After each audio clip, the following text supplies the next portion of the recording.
Xalqımız 12 dekabr Ulu Öndər Heydər Əliyevin anım günü kimi böyük el məhəbbəti, minnətdarlıq hissi ilə qeyd edir.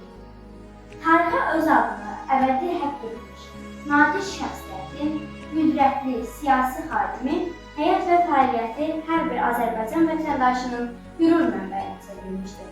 1969-1982-ci illərdə Azərbaycan SSR-nin rəhbəri kimi Respublikada sənaye, mədəniyyət və təhsil sahələrində böyük islahatlar həyata keçirmişdir.